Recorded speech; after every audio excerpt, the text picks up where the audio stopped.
even in communities we form because we have to survive, we can turn those communities into communities of vibrancy and joy. And oftentimes people do.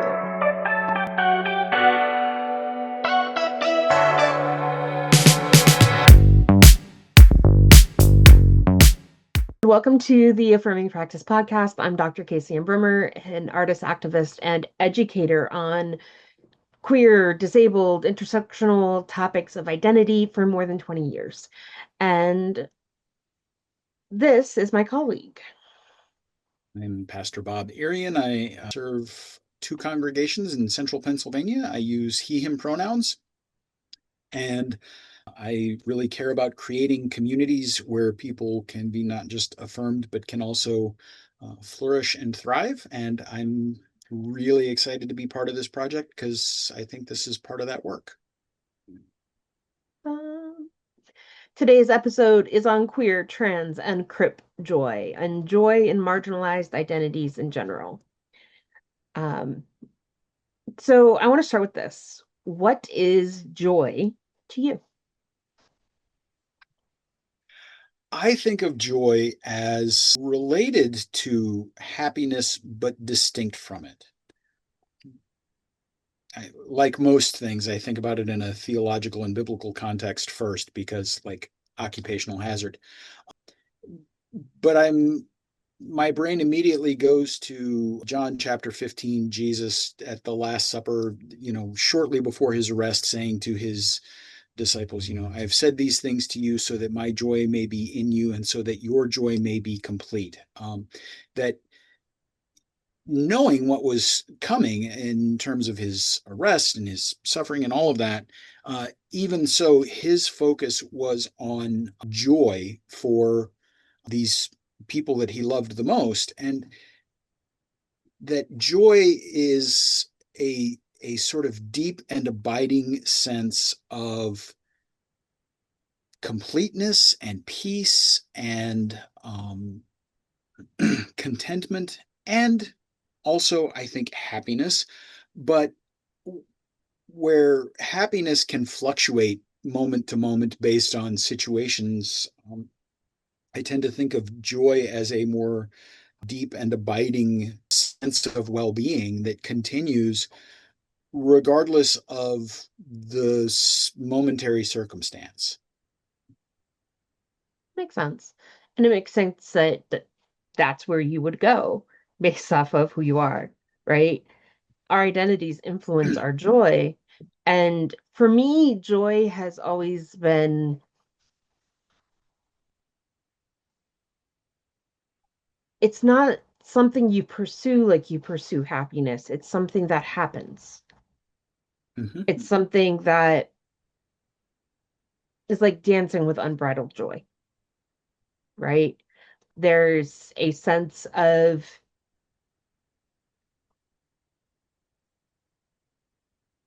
for me, an inevitability of joy when we get to be who we truly are.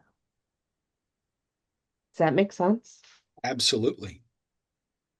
Um, That's the contentment that I was referring to.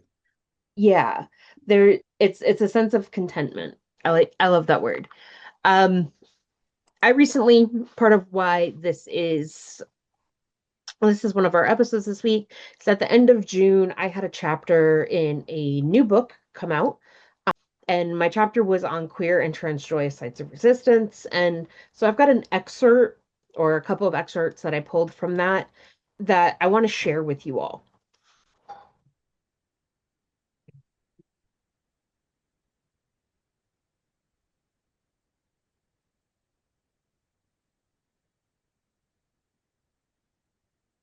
People got home. And so this excerpt, what is joy kind of based on the people who study such things? And the first is from philosopher Matthew Quan Johnson, 2020, who articulates joy as an affective or emotional response which can be experienced more or less intensely, stating that joy is a pleasant state that shares conceptual space with other positive emotions such as gladness, elation, happiness, and to a lesser extent, amusement. Johnson describes how, while joy is distinct, it can also be experienced at the same time as other, sometimes contradictory emotions like sorrow and anger. And according to Johnson, joy involves a state of positive affect in which one experiences feelings of freedom, safety, and ease. Psychologist Jeffrey Jensen Arnett, 2022, defined joy as an intense temporary feeling or elation combined with an appraisal of right relation between ourselves and the world, a sense that there's an ideal fit between ourselves and the world around us. Arnett goes on to articulate that in moments of joy, our identities and what we are experiencing match, and that our experiences in the moment are ideal. Care to respond?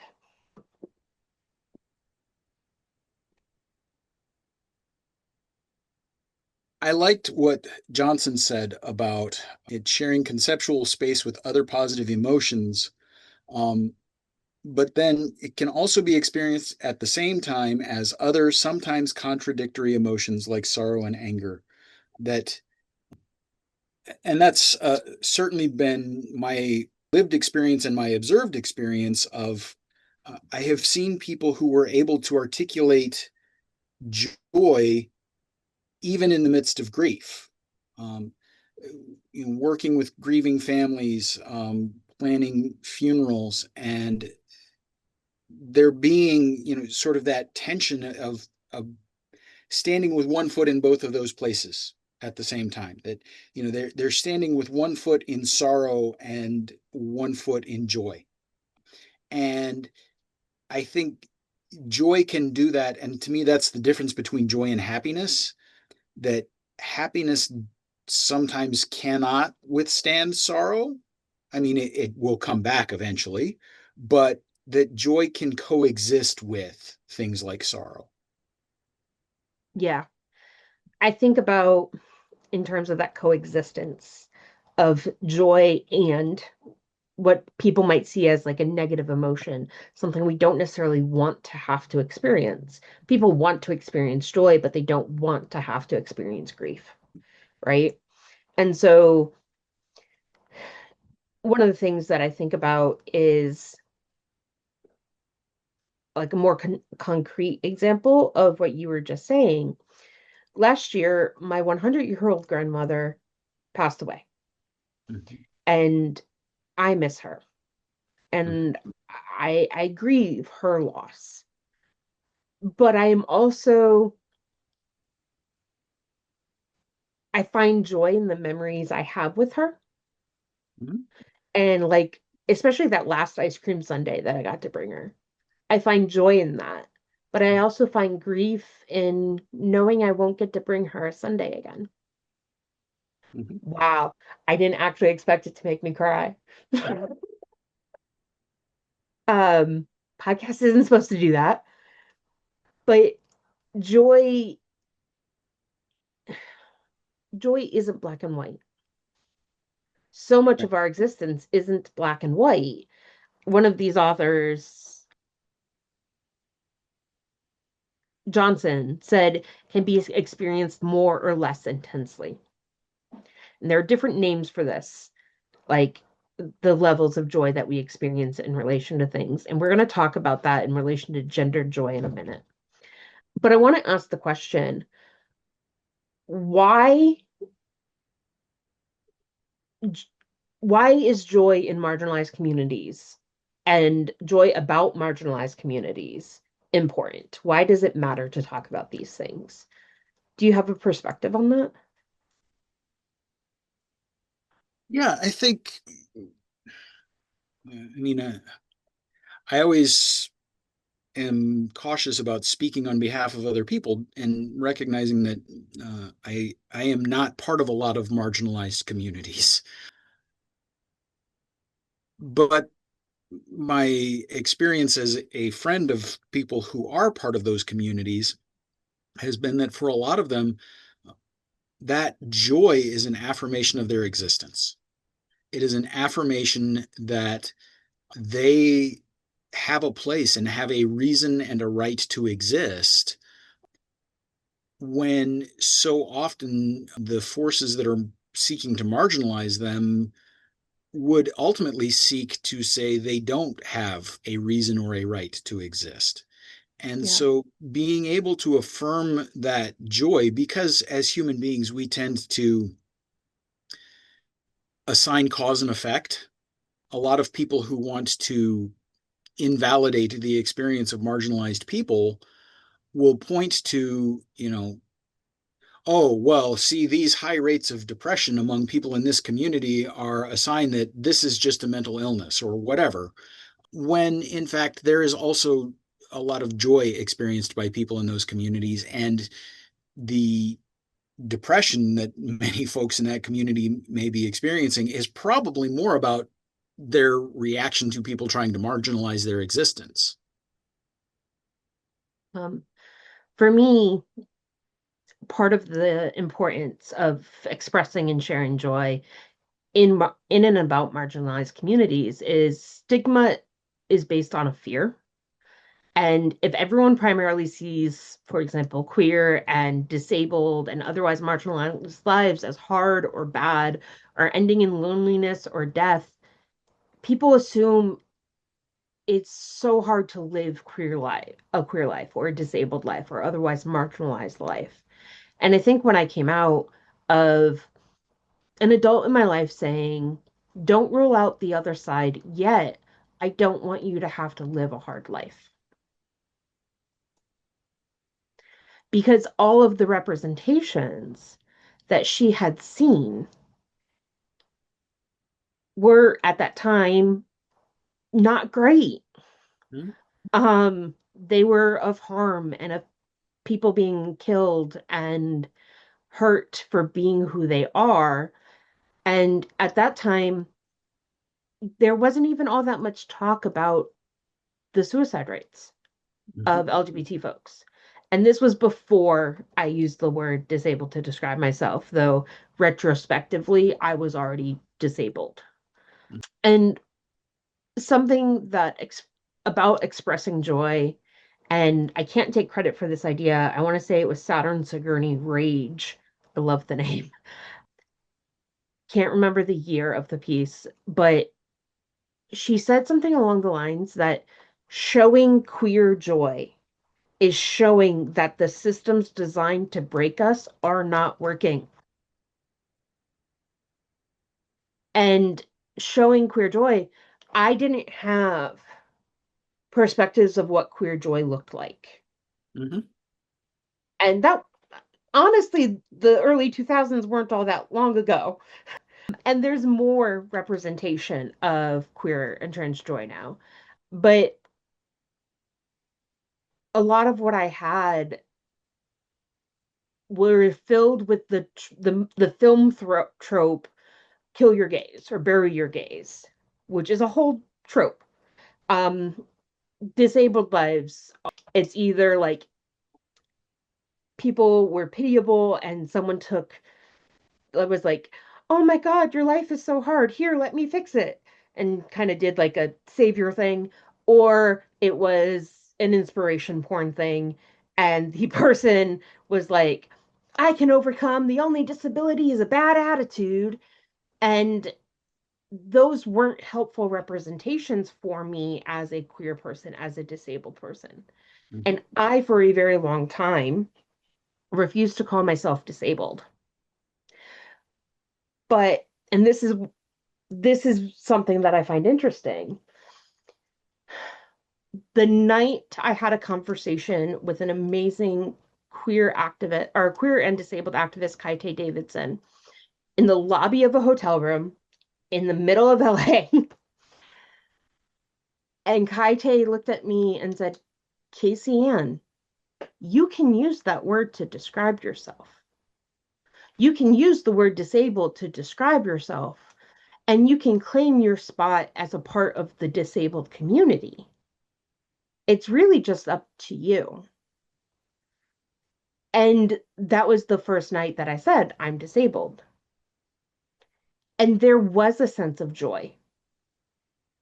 It wasn't, it was suddenly not a, I'm failing.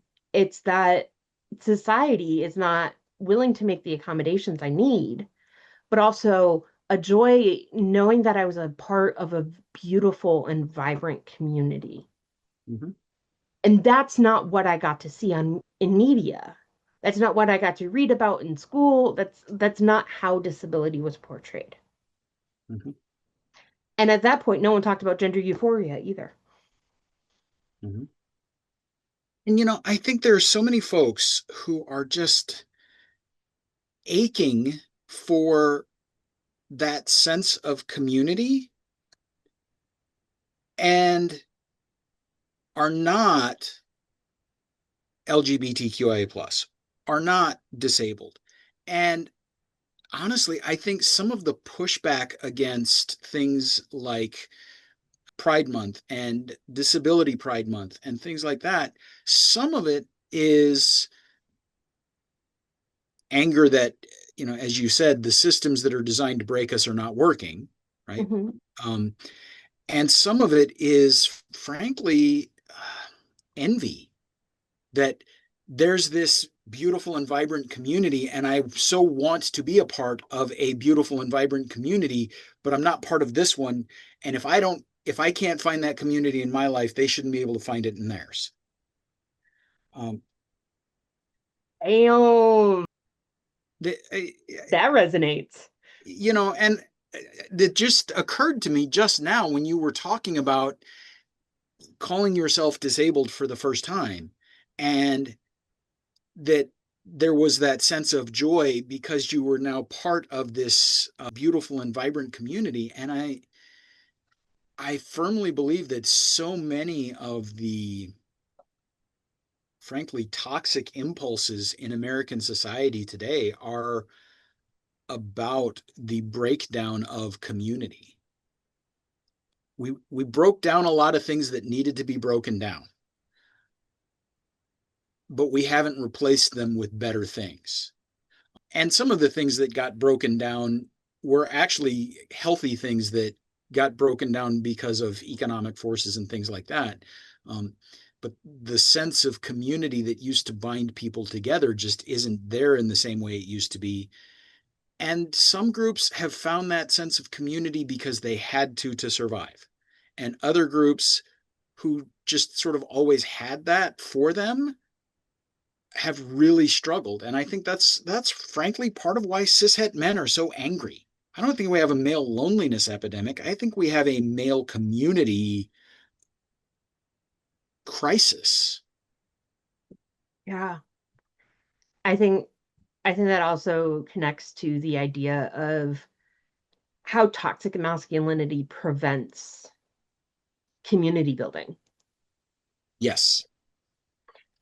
And there was something you said just now of um like some people found communities or formed communities because they had to, because of the negative situations that they were dealing with. And so they formed these communities. But I want to point out that even in communities we form because we have to survive, we can turn those communities into communities of vibrancy and joy. And Absolutely. oftentimes people do.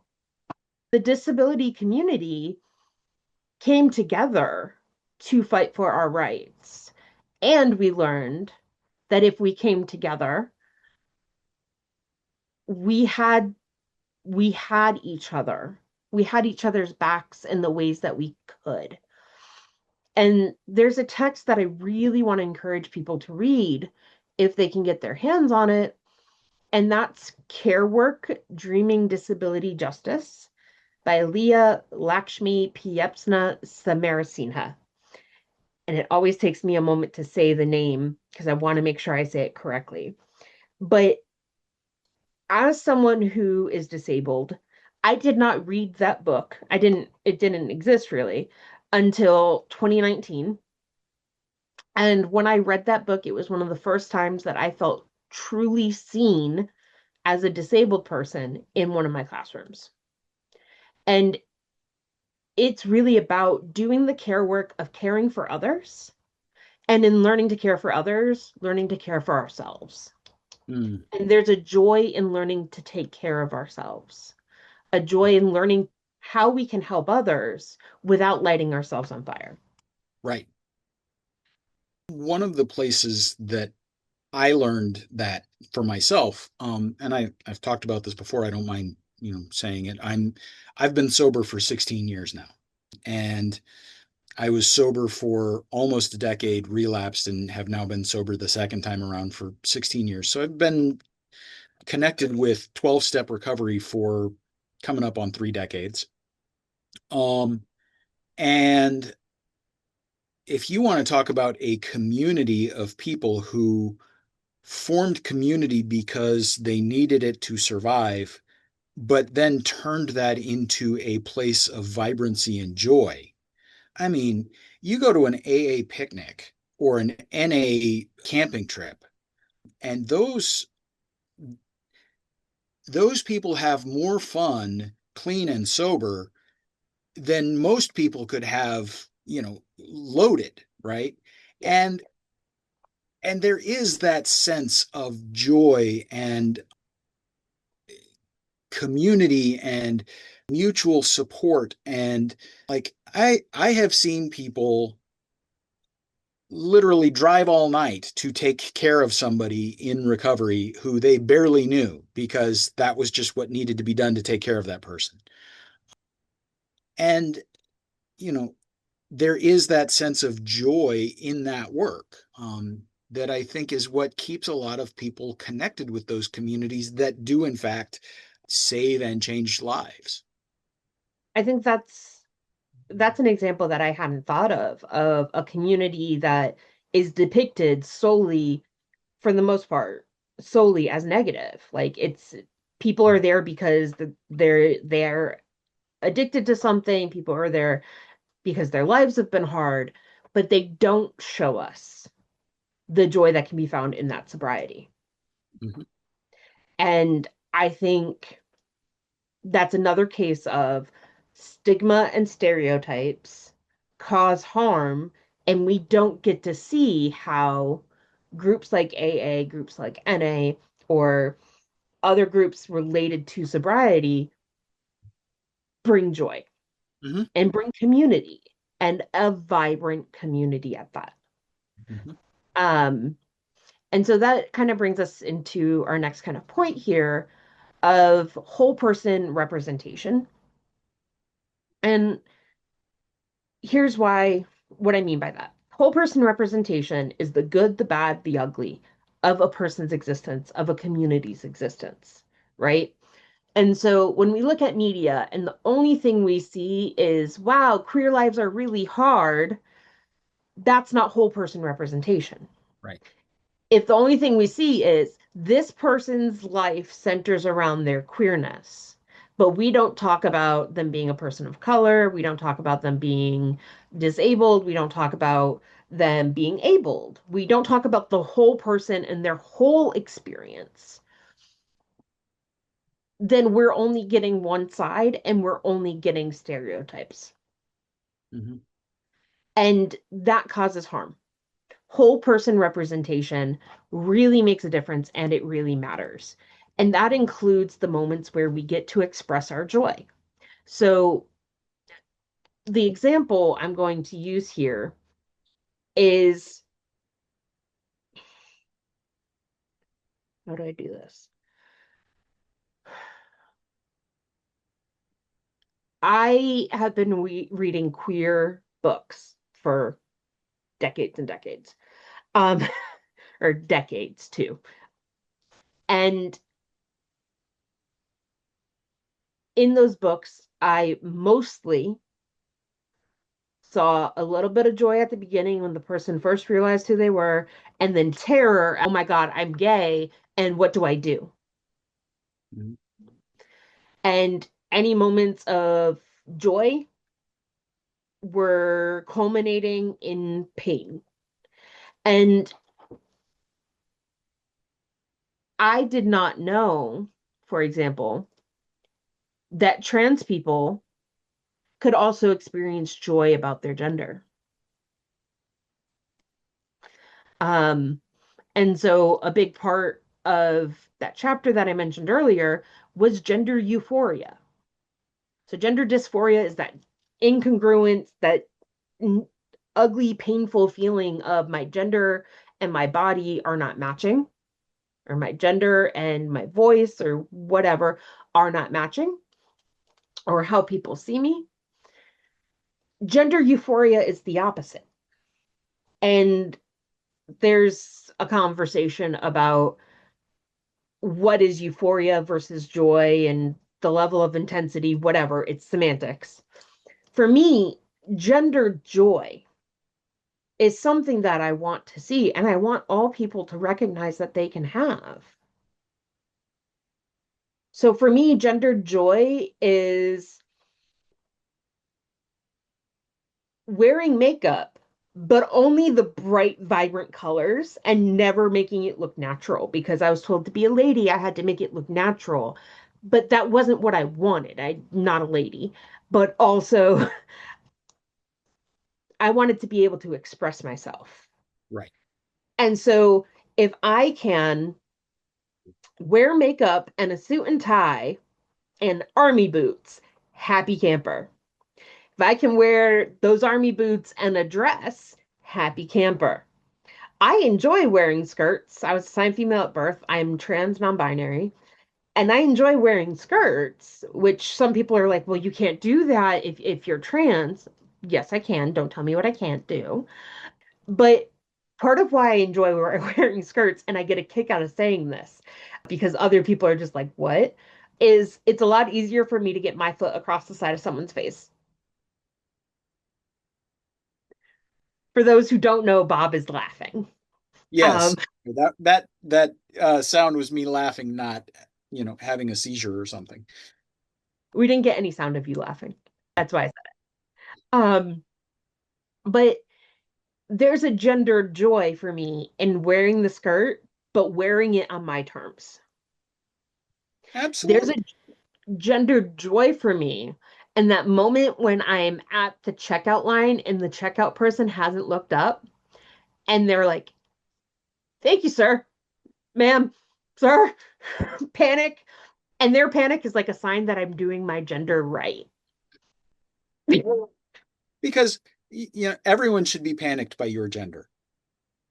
I mean, I am gender fucked, so that makes sense. Right. Um, so I want to ask you this as someone who has explicitly said you're cisgender. Can you think of a time or a way or something that brings you gendered joy?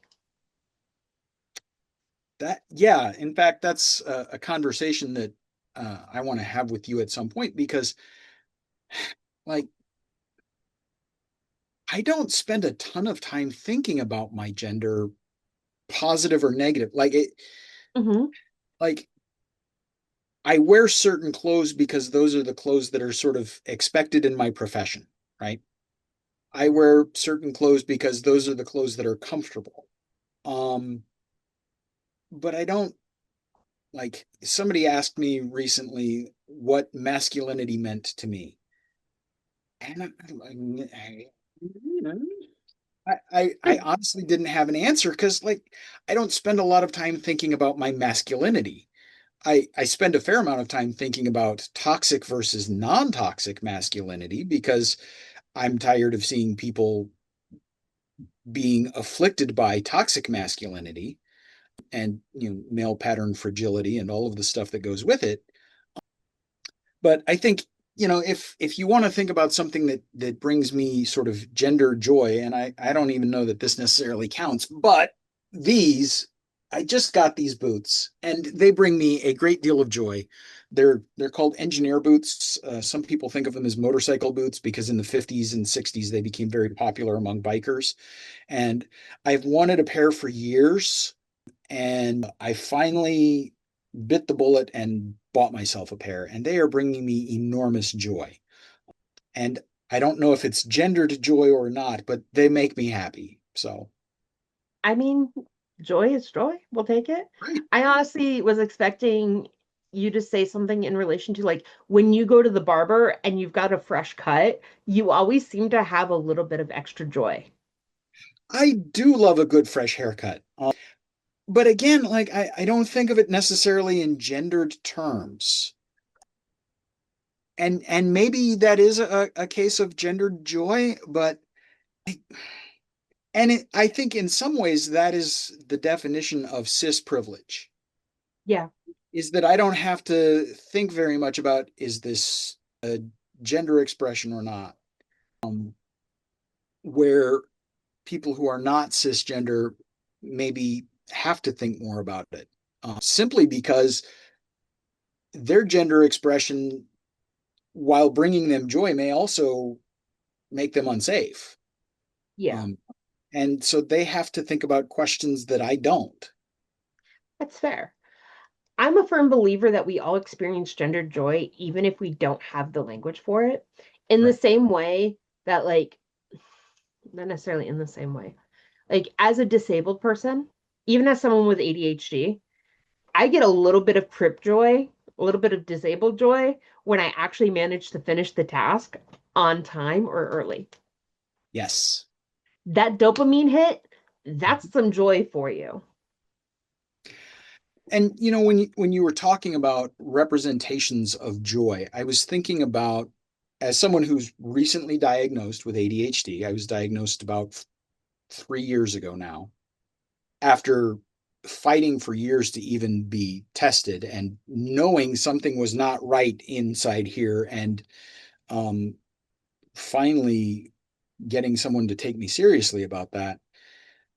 A lot of what I have seen in social media settings about neurodivergence and ADHD is it goes like to the two extremes, sort of like you were talking about, of inspiration porn, or uh, oh, life is so hard with if you're neurodivergent. And in my experience, like it's this argument between the people who don't want to talk about it as a disability and want to argue that ADHD brains are more evolved brains and ADHD is a superpower, and other people who are like, yeah, screw you, it is not a superpower when I forget to pay my bills on time or whatever, right? And and to me, like, there's some validity in both of those experiences, because yeah, I've had that experience of my landlord being very mad at me because I just forgot to put the rent check in the mail. Like, I had written it out, I addressed it, stamped it, and just for 4 days it sat on my counter because I kept forgetting to take it and put it in the mail Yeah. because ADHD, right? And I've also had that experience of, there are places where being able to hyper focus, or having, my ADHD special interest or whatever, has been really helpful, and other places where it's been really not helpful. And I think it's important to recognize that with so many things in life, there are blessings and curses, right? Yeah.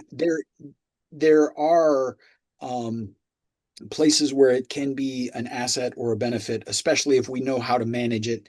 And there are places where it can be a real impediment. And across that spectrum of, asset to impediment, all the way across that, there can be the experience of joy. Yeah. So two things come to mind as you say that. And the first is there's a little bit of joy for me, and I don't know about you. And I definitely know Gretchen probably doesn't agree with this. When you and I are in the same room and we are ADHDing like off of each other, our ADHD is bouncing off of each other in absurd ways. And I find a little bit of ADHD joy in that because Mhm. I don't have to mask. Right. I don't have to pretend I'm something other than what I am. But also, I'm chronically ill. I've had chronic pain issues my whole life. I've had asthma, lots of issues. And it sucked. It sucks. Being in pain sucks. Yeah. Period. And I've also had several concussions, and my 23rd knocked me from reading at a PhD level to reading at a third grade level. But I thought I just suddenly just I couldn't hack PhD program, and I was just stupid. Mhm. And partway through my comprehensive exams for my PhD in 2023, I went to a doctor. Not only did I get diagnosed as being hypermobile, I got diagnosed as having a TBI. And that's when they started the process that helped me realize I didn't get dumb. My vision doesn't work the same way it used to. So I can no longer, like, my reading itself is very difficult. And I was so relieved that I felt some joy in finding an answer. And I felt sorrow and grief over what I had lost and what I had never been able to experience. So my body has been messed up since 2002. So I'm going on 24 years of my body actively being hypermobile and actively being in chronic pain every day of my life. And I've lost a lot because of that. But finding the diagnosis, being given the diagnosis, gave me Mhm. answers that I needed, and that helped me feel seen. And I found joy in that. It Mhm. also, for me, sort of validated that going backwards, me saying I am disabled. And I think of a video I saw recently where the someone was like, if you are questioning whether or not you're disabled enough to call yourself disabled, abled people aren't asking that question. Right. And it's not my diagnosis that disables me. Mhm. It's society's unwillingness to accommodate my disabilities. Social model of disability versus a medical model. Mhm. By the way, happy Disability Pride Month. Yes. Happy to see. But it's possible, as we said earlier in the video, for both things to exist at once. And it's important that we see all of the things existing in our representation at media. Now, we can't show everything existing all at once in every media example, but we can show more than the pain and the suffering of being queer. Mhm. Um, and we can show those moments of gender euphoria, those moments of elation and joy around our gender. We can show those moments of vibrant community around our disabilities. Um, we can show more that shows whole person representation, and that is something that's really important. And I think one of the reasons that I think that is so important is because people need to understand that they should be looking for joy, right? You know, if all I know as a 14-year-old who is trying to figure out issues of identity and orientation and gender and whatever, but all I've ever seen is LGBTQ people being miserable and being, preyed upon and in pain, like it sort of becomes self-perpetuating because okay, I'm going to pull back from that, from believing that that might be my identity, because I don't want to let myself in for that hard life, as you mentioned earlier,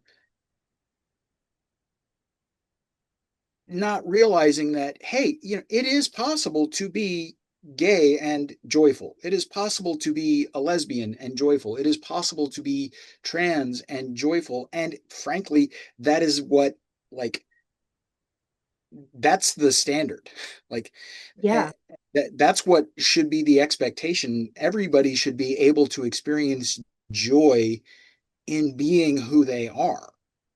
And I had a very similar experience to what you were describing in terms of the diagnosis brought a sense of joy of, oh my gosh, now so many more things make sense. And oh my gosh, now I understand some things, and a sense of hope that, okay, yes, this is something that can be managed and taken care of and treated and lived with.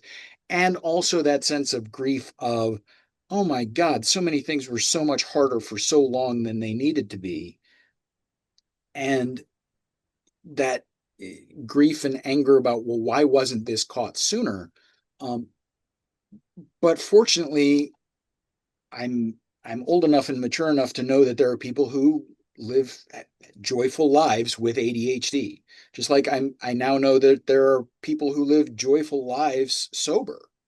And if sobriety, for instance, is only ever represented as this hard, painful slog, well, screw that. Why would I even try? Yeah. When you're talking about an illness like alcoholism or addiction that is both progressive and fatal, like eh, full person representation and representations of joy literally save lives. And to be clear, we're not saying that we only want to see representations of joy. Right. We're we're not looking at the world through rose-colored glasses. I literally am because my lenses have tint, but metaphorically, we're looking for whole person representation of these identities and experiences of life. Yeah. As you said a little while ago, the good, the bad, the beautiful, and the ugly. Yeah. And these kinds of joy as sites of resistance, it's, as I said, it's proof that the systems designed to break us are not working. Mhm. Um, they're also sites of resistance because when we share stories of joy, whether or not we intend to or know we are doing so, we might be helping someone else who is like us, who is marginalized in the same way as us, or in a similar way, live. Yep. Stories of affirmation. If LGBT youth have one adult in their life who affirms who they are, their rates of suicide attempts drop significantly. Hmm. One, imagine what the world is if they have 10 Hmm. or 20 or 100. Hmm. And I hope you keep that in mind when you ask why you're listening to this podcast and what you're going to do with this. Be that person. Hmm. Be that affirming person because that affirmation can bring joy in itself. And finding community brings joy, Hmm. and joy saves lives. Absolutely. And that's part of why I don't bill myself as speaking on behalf of any 12-step group because, like, we don't do that, right? But everybody in my congregation knows that I'm sober. And I don't have a problem with people knowing that. In fact, I want people to know that because if they have a loved one who has a problem or they feel like they might have a problem, I want them to know that there is somebody that they can come and ask about that who has been there and can, give them some, at least some initial first steps down the road. And also so that they can see that being sober isn't a isn't being sentenced to a lifetime of drudgery, right? And it's also not, a bed of roses that, sober people deal with the same stuff that everybody else does. And the same for so many different identities that hope really does change things. And that letting people know that there is hope and your life does matter. And whether it is an illness or a diagnosis like addiction or ADHD or autism or chronic pain or any of those things, or it's just an identity or an orientation, because I want to be very clear that we're not pathologizing Yeah. being transgender. We're not pathologizing being LGBTQIA+. Those are not disorders, right? But those are identities that have been marginalized and people have been led to expect them to be painful or hard or whatever, that people need to know that there is joy in those as well, um, because there is hope, and hope matters. Hope definitely matters. I'm going to move us into put it into practice for today. And today's put it into practice, there's a couple ways to do it. The first is to respond in the comments or with a video about what media representation of queer or disabled lives have you seen and felt that there was more to the characters than their queerness or relatedly disability. Alternatively, share your stories of identity-based joy, whether that be gender joy or queer joy or disabled joy or Black joy, whatever your joy is. Maybe it's your sober joy, as we've talked about in this episode. Mhm. Share your stories of joy, share them as a comment or a video, and we'll respond. We want to hear from you. We want you to engage. And we want you to share your stories of joy because, as we said, stories of joy are stories that give hope. So we hope to hear from you soon. And as always, you can leave questions in the comments, DM us, or leave them in the Google form that's linked in our bio or the description, depending on which platform you're on. Follow us, like, comment, share, all of the things. Mhm. Do you have anything you would like to add before we wrap up? Just my perpetual reminder for folks that they matter, they are precious, and if you are hearing these words, please, please remember that you are indeed deeply and profoundly loved.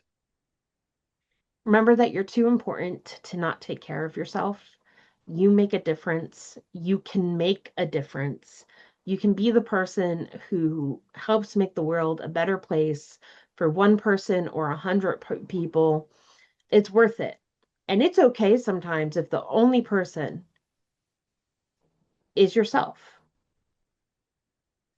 Um, Take care of yourselves. Too important not to. That's all we have for today.